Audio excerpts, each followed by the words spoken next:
Welcome to the Marketing Millennials, the No BS Marketing Podcast. I'm Daniel Murray, and join me for unfiltered conversations with the brains behind marketing's coolest companies. The one request I tell our guests, stories or it didn't happen. Get ready to turn the up. Often when I go over influencer marketing, I start with Mary Kay, right? They used to do those little house parties where one person would kind of present all these different makeup products, right? And that person, they would try to target influencers in their community, right? So, that to me, that's kind of the beginning of influencer marketing. Hey marketers, we know you love a TLDR, so I'll get right to the point. You know Wix, the website builder with professional templates? Well, meet Wix Studio, made for freelancers and agencies with multiple clients. It has everything you need to efficiently build and operate campaigns across multiple channels. With Wix Studio, you can build websites that scale with dynamic pages and reusable assets, fast-track projects with integrations from Meta, Zapier, Google Ads, and more. Finish A/B testing in days, not weeks. Publish social content, send emails, optimize SEO, and so much more. Oh, and reporting is covered with integrations for tracking and analytics tools like GA4 and SEMrush. Basically, it's an all-in-one toolkit that scales with you. Drive real client growth with Wix Studio. Go to wixstudio.com. What's up, everybody? Welcome back to another episode of the Marketing Millennials. Today, I am here with the Dr. G. I'll ask him how he got the name Dr. G, but that's for another time. We're going to talk a little bit about marketing psychology, which is one of my favorite subjects to talk about, but Dr. G has a specific part of biases that we were going to talk about. But first, I'll let him give an intro, who he is, how he got into the marketing space, and then we'll have the conversation. Yeah, thanks, Daniel. Yeah, just real quick side note, I got the name Dr. G. Those were my initials, so my mom gave them to me, just like how you got your name, Daniel. All right. I promise I'll dive back in here. I wanted to talk a little bit today about this idea of omission neglect, and most marketers probably haven't heard too much of this, and so today I want to put you all on game to like what's kind of the most cutting edge research out there. And so I always like to give an example of this because we've all fallen victim to it, right? When was the last time you purchased a flight, Daniel? Probably in the last month. Yeah. And so when you're looking for a flight, what does that process look like? I usually look for the one that's the best route, nonstop, and the cheapest. Those are like my criteria. Yeah, and a lot of people, if you were to do a survey, would put price as the number one factor. For you and me, maybe it's convenience. I got a little banged up from playing sports all my life, but but yeah, if we want to look at price, a lot of times consumers, you and I, the people listening to the podcast today, will compare flights on price, and what you'll end up finding out is Spirit and Frontier are usually the top.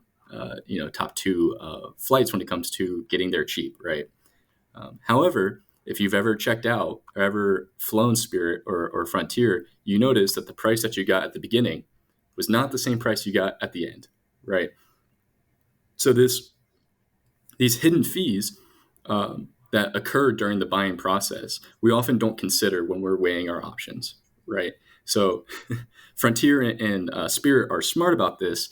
They know that when you're comparing different flights, whether that's Delta, United, Spirit, or them, if they give you a lower price at the beginning and you click on them, and then they start adding the hidden prices, you're already locked in, right? As soon as you left that comparison phase, they know that they got you, and sometimes you'll even end up paying just as much as you would have if it was Delta or United, right? And this idea that we often don't consider information that's not presented to us is this bias we call omission neglect, right? It's this missing information that a lot of advertisements have. And so intuitively, advertisements are meant to show us positive attributes about these products, about these brands. However, we often neglect to think about the things that are left unsaid. And so that is kind of the basis of omission neglect. It's a very, very hard bias to debias. I don't know. Do you know your namesake, Daniel Kahneman? Uh, he's I yeah, do. Seen his work, but I don't know yeah. him personally. So Yeah, he's kind of the big guy when it comes to heuristics and biases, and he once famously said that this bias particularly is the hardest one to debias. And so I thought for maybe the remaining time that we have, Dano, that we can dive into how marketers can use it, and in yeah, an ethical I way. want I want to go also into one part of it is could you just give a little background of how you came to liking and studying this particular bias because it will set up the rest of um, what we talk about. Yeah, yeah, absolutely. Yeah, so I began my marketing career. I always knew that I wanted to do marketing once I hit college. And so I started working with startups over at the University of Cincinnati. And what I realized is that people outside of marketing have no idea how marketing works. And so a lot of these people were making decisions, and they just didn't know what information they needed to grow. And although they could find it, they just didn't know where to start. So there were a lot of unknown unknowns. And this idea of like, we just don't know was really interesting to me. When I would take an exam and I just didn't know the answer, I was like, why do I not know the answer? Right. Like, why, I studied this, and this idea of feeling ignorant was very prevalent. And so I thought, I'll study it. And 8 years later, I got my that was my dissertation was on feeling ignorant essentially, and how that can be used in the marketing world. So And now you're currently a professor at Vanderbilt, right? And you're doing research there as well, which is really cool. But let's get into the topic that everyone wants to hear: omission bias, the examples of it, and what you want to talk about today. yeah, just like to give a quick shout out to my students over here at Owen Graduate School of Management at Vanderbilt.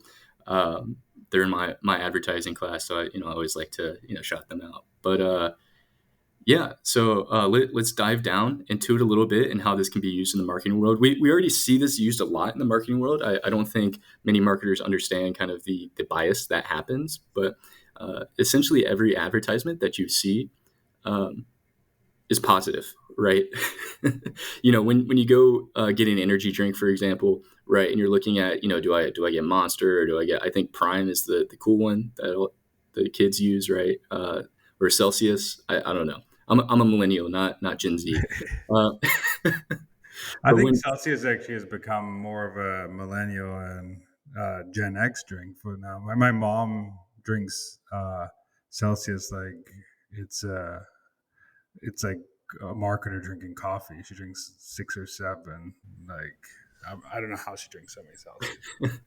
Yeah, I think energy drinks are like what coffee was to our parents, Yeah. right? I mean, I feel like we have a refrigerator full of them over here, and it's anyway, I way off topic. You got me going on energy drinks. But yeah, so if you're walking down the aisle, you're comparing some energy drinks. Which one do you want? Monster, Celsius, you name it. Um, what you see on the packaging, what you see on their advertisements is essentially how much energy they'll give you, right? Either it's this much, caffeine or guarana or, whatever, but it never talks about the crash, right? However, there's that one brand that you may know, 5 Hour Energy, right? And they kind of, this is kind of their selling point, right? Is that it's 5 hours of energy without the crash, right? That's kind of their big slogan. And what they're trying to do is when you're walking down that aisle and you see 5 Hour Energy, and you see that they're one of their promotions, one of their attributes that they think that they're competitive on, which is the without the crash part. They want you to consider that when you're comparing the other drinks. And so although we may not have considered the crash when we're looking at these different energy drinks, now that we saw this 5 hour energy promotion that was like, hey, maybe consider the crash. Now that's in our mind when we're looking at these different energy drinks. And that's one way that advertisers can really, kind of buckle down on this omission neglect bias, is by debiasing consumers for other products, right? So if you want to steal market from these other competitors, you want to highlight their negatives, right? You want to Let's highlight be some. honest, is too, like consumers don't really want to do too much research when you're in that buying decision. Like, hey, I want energy. I This one won't give me a crash, but I don't know if these other ones will give me a crash. But I don't want to take the research to research five Yeah. other options, so I'm just going to go with the easiest option. That, even though it could be worse for me, it's not great for me. It doesn't matter. That's the pain point I'm having at that moment in time when I want that energy drink. Yeah, So and yeah, totally. When we're looking for that energy drink, I don't know about you, but it's, I usually don't buy a bunch of them and then, take them as I need them. I like, when I'm looking for an energy drink, it's because I'm tired, or hey, it's mhm. like it's 11 p.m. and I need energy to stay up till 2 kind of deal, right? Um, but yeah, you can imagine where you get someone in the morning that needs an energy drink. I don't know about you, but I'm victim to chugging a Celsius at 10 in the morning, uh, where if I see that maybe this one doesn't have a crash and I'll still be alive at 3 p.m. Maybe that's the way to go. But to your point is, if 5 Hour Energy doesn't put that on their packaging, if they don't put that on their advertising before you walk down that aisle, you're never going to look it up, right? You're never going to do the research. It's an energy drink, right?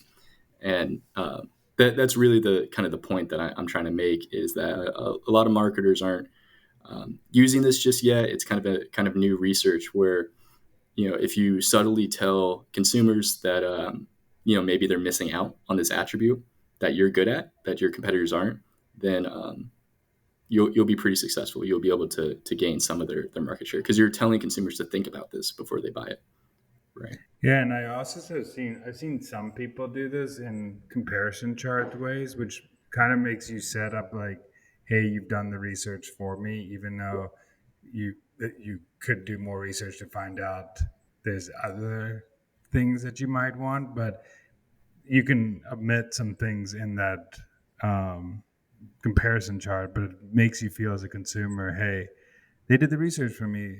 These are the categories I want. This one doesn't have a crash at, say, like after 5 hours. I want that drink, just because that's the part I'm doing, and you can compare three of the top energy drinks with it, and it works pretty well. Yeah. We often use consumer reports here at Vanderbilt just as examples for how to do research before you buy items. But yeah, I mean there are tons of third party apps who we trust typically to make these comparisons for us. When it gets tricky, though, of course, is when people make these comparisons that maybe we shouldn't trust, right? And I like to credit influencer marketing for really throwing us off our game here. Uh, I can't tell you how many ads I've seen from influencers that make this comparison, like, oh, this is what I used to use, now I use this, right? And what they're doing is exactly that, right? They're saying, well, these shoes, although they look cool, they didn't really meet my needs in this area, right? And so what they're really trying to do, what influencers have caught on to, because influencer marketing is so new that a lot of these influencers that are trying to blow up, they're reading this research, right? Um, what they realize is if they put them on game with these unknown attributes, or attributes maybe that you don't think about before you buy, they're going to make those are going to become salient, right? They're going to take up a lot of space in our head, and we're going to make our buying decision based on whatever attributes that influencer says, right?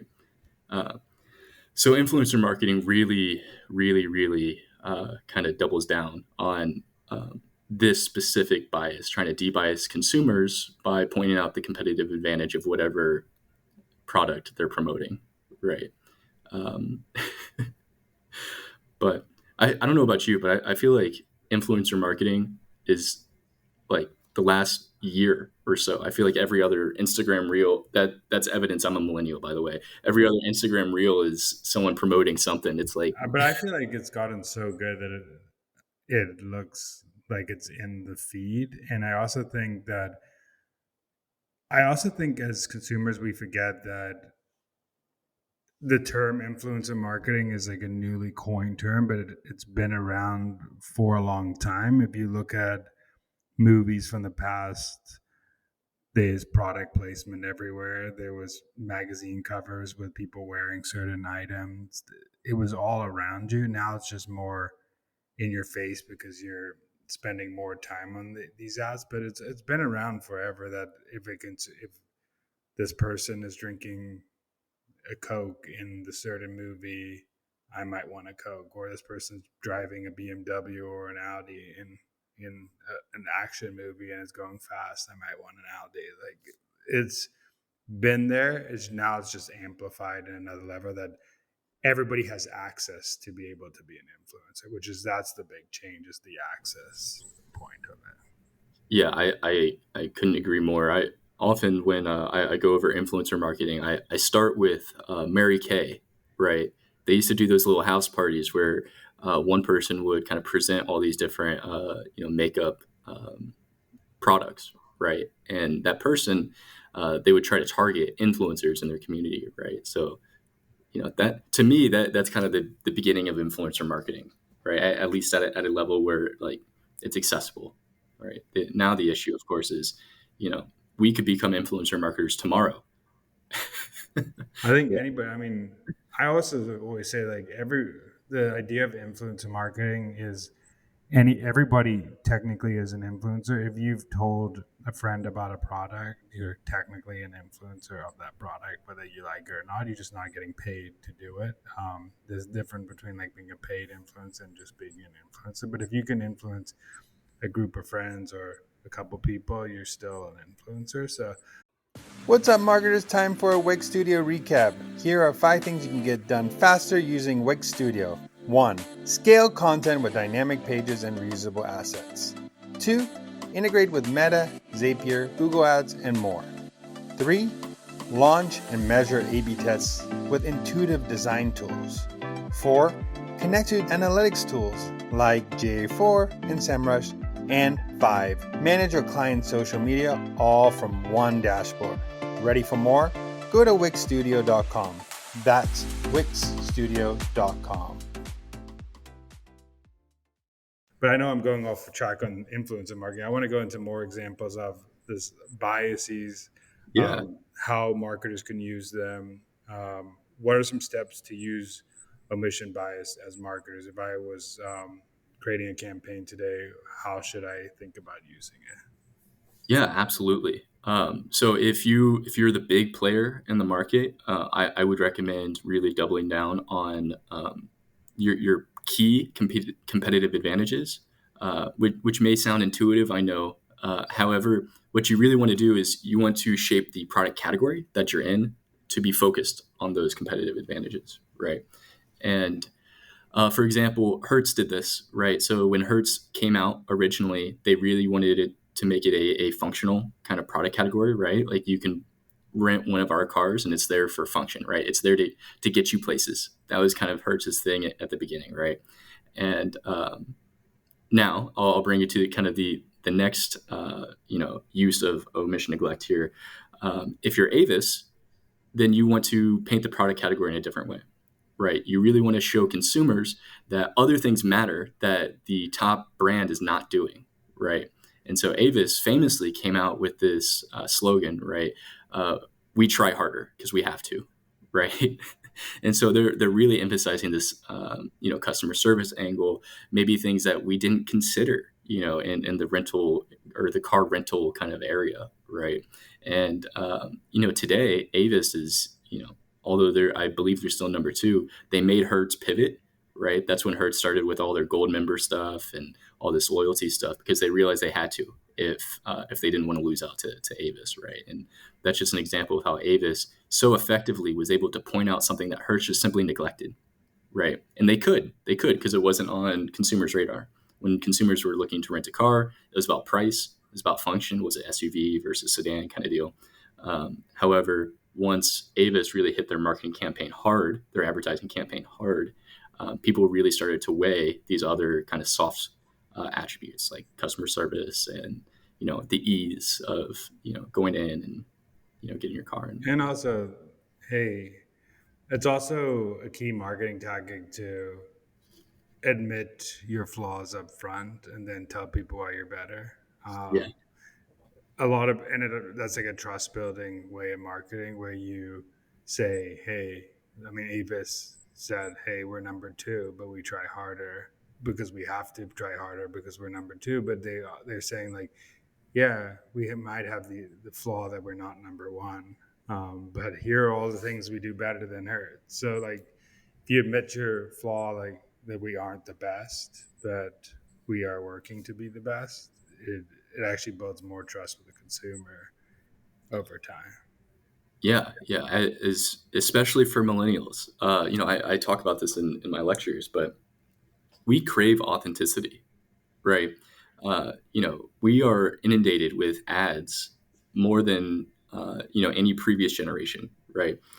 Back in the day, we when it was TV and radio, a lot of times we use the information on that TV or radio. We kind of took it for face value, right? A lot of those advertisements, if you go back, maybe if you watch a lot of Mad Men, uh, if you go back, right, a lot of these commercials are informational. It's like buy your soap because it's good, right? Famously, P&G had invented good, okay, and great soap, right? That they were very kind of honest with how things function. And today, it doesn't take me to say this, but we know that like they don't do that anymore, right? I can't tell you how many different brands of cars have won best car award, Yep. right? And if you go And into the software space as well, if you walk down a software at a software conference, you don't know how many of the brands in the same category are the number one in their category. Um, yeah, and that's why I feel like we're in the stage where you have to say your competitive advantages, like you said, say why you're better in an actual way that someone would care that you're better. Because number one, we consumers are used to seeing everybody say they're number one. Even when I go to every restaurant in the world, when they say world famous this or this number one this or we have the best this in town, what do the first thing do you do as a consumer now is go look at Yelp or you look at social reviews to figure out is this the best. Same with software, you go to your friends and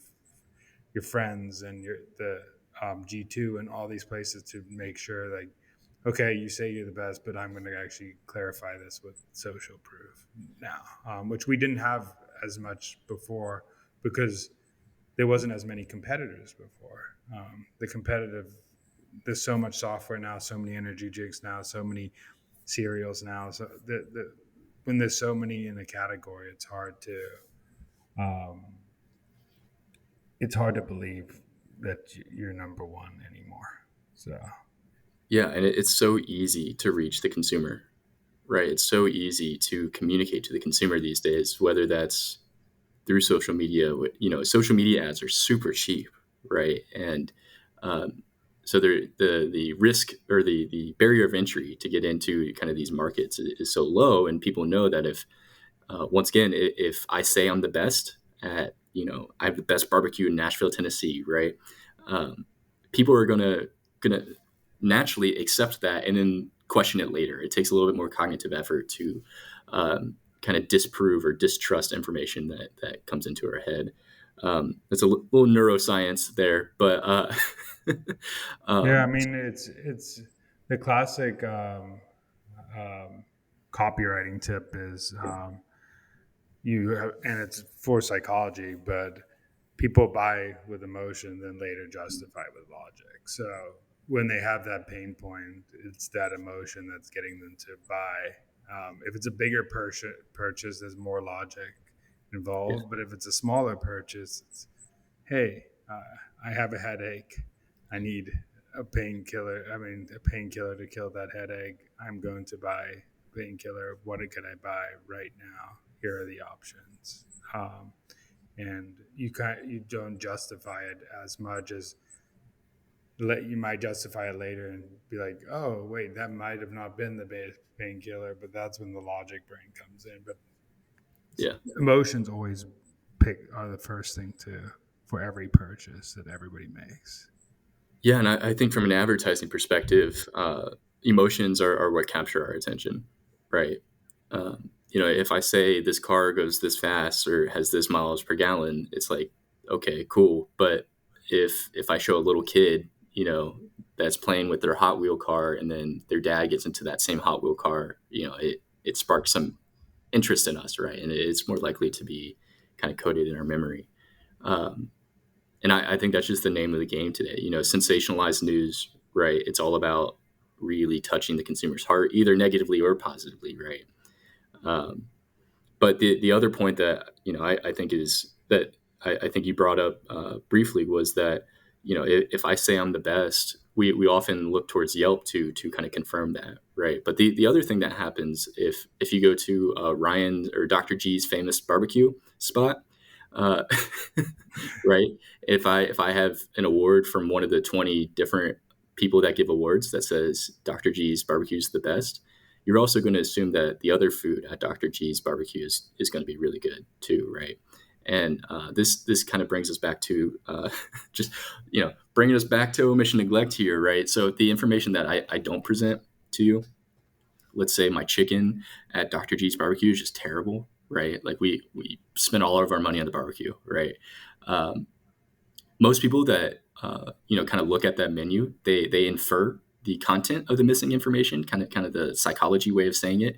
But if you're at a fancy restaurant that is really known for barbecue, you're going to assume the other food's good too, right? Which makes it a little bit harder if you're competing against a an organization or company that is really good at one thing. And Ritz Carlton, right? The hotels, they really latched onto this. They really, really kind of leaned into this with their whole customer service angle. Um, they would always, they famously had, overstaffed hotels so that whatever you needed, they made sure that you got, right? And people a lot of times would encode that in their memory, and they would kind of associate Ritz Carlton with just like they're laying out the red carpet for every guest that they get, right? And so when people talk about that, whoever they're talking to, they assume that the rest of Ritz Carlton is excellent, right? Whereas Ritz Carlton didn't have to invest in as much. Maybe it wasn't as good as the fancy Hilton downtown or whatever, right? But if you can lean into one thing that's important to the consumer, they're going to infer that the rest of the experience or the rest of your service or products are also really good. We call that the knowledge illusion in marketing research. Is You know what's actually interesting too? You know how at the beginning you talked about how Spirit does the comparisons of fees, but what I really like about Marriott does something really well is if you go into the app, you can click like search prices with fees, and yeah, then and then when you're looking at these other ones that seem cheaper, you then go to the total, and Marriott already gives you like the ending price, so you feel way better that there's no hidden fees. I mean, I think that's where Southwest did really well with their branding of like, hey, we have no hidden fees.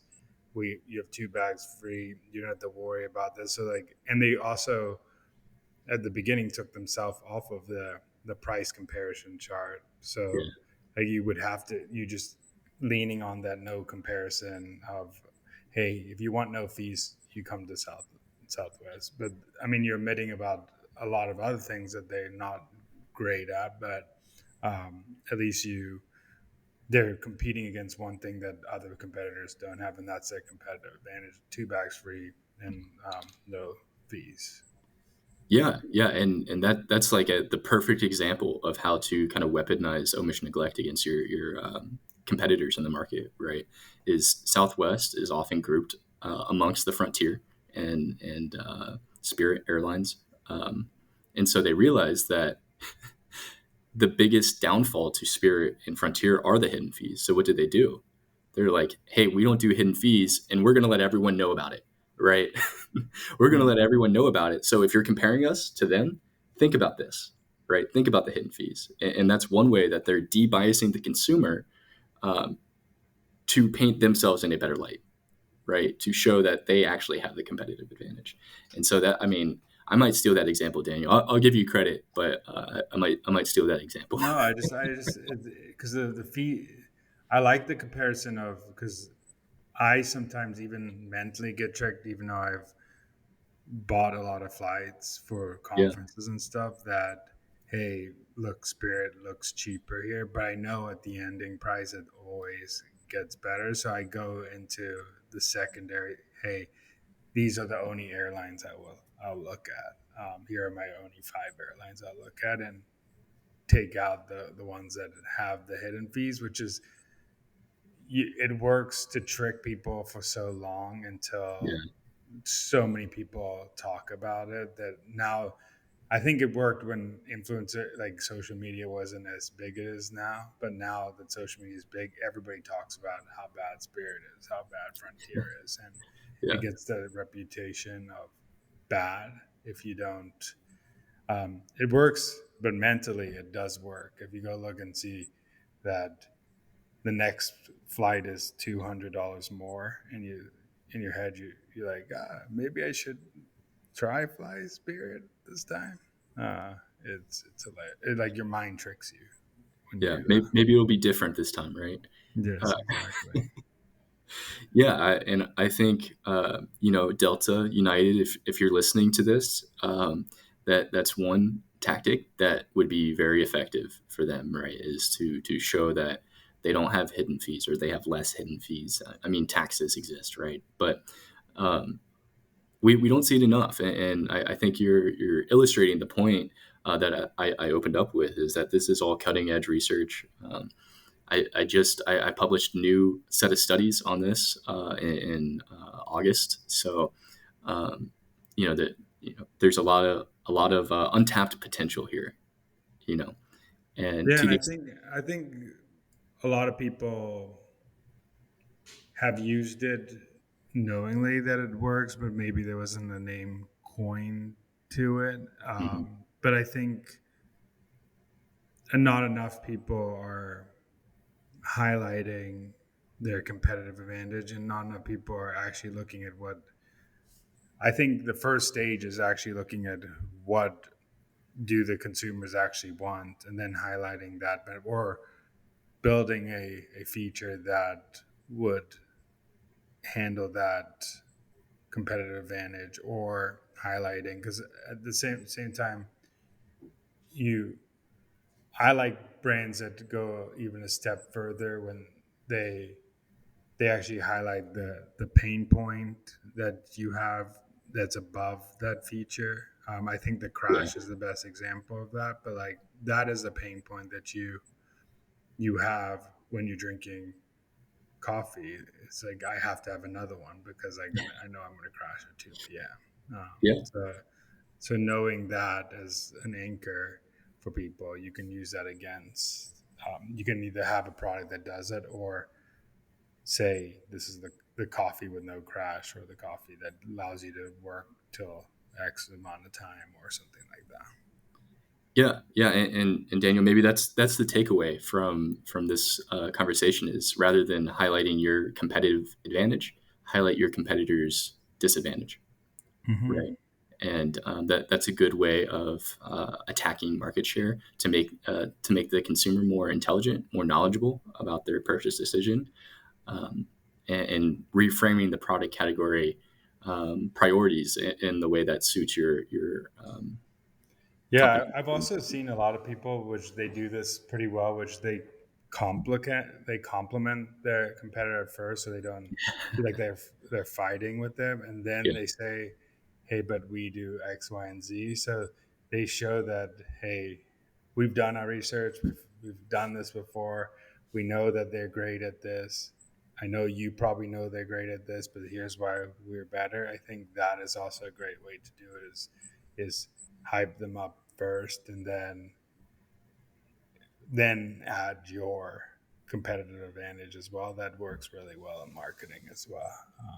So Yeah, consumers look at you as a friend in that case, right? Yeah. I'm reminded. Are you familiar with the famous Macy's Santa Claus event? No, I Yeah, know the event. I thought you were going to give a specific example. But yeah, yeah. I know yeah, the event. there's a very specific example, Yeah. Okay. um, and I'll just quickly run through it. It's tremendous. But this was like early 2000s.